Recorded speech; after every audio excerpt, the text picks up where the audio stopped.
The Caricom Observer team has established that the recount exercise was credible, transparent and acceptable, reflected the will of the people, and that it should be the basis of the declaration of results.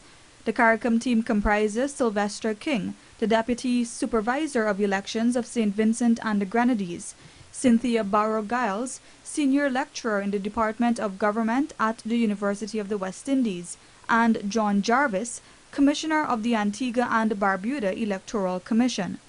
The team was here for the entire recount exercise, following an agreement by caretaker President David Granger and opposition leader Bar Jagdeo.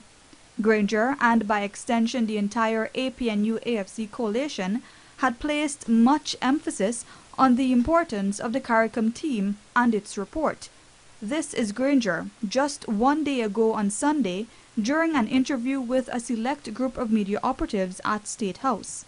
The only reason that Caricom was involved is because of the complaints which were made in the wake of the 2nd of March election. And I felt that the complaints were significant enough to ask a credible international organization, not an NGO, a credible international organization, a community to which we belong, to send a high-level team. This is Joseph Harmon, the coalition's campaign manager, speaking with reporters on June 5th outside of the recount venue. We trust that GCOM would make the Caricom team will make an honest assessment of what they saw and produce to the Elections Commission a report that deals with the credibility of the process.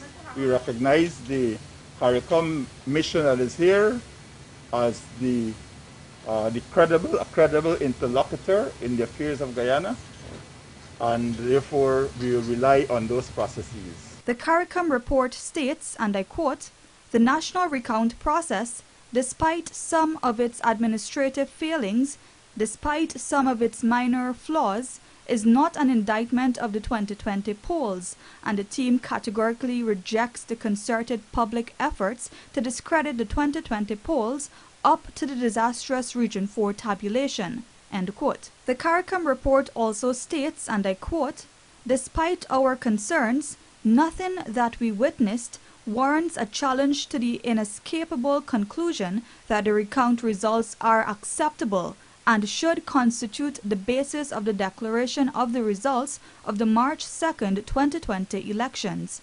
Any aggrieved political party has been afforded the right to seek redress before the courts in an elections petition." End quote.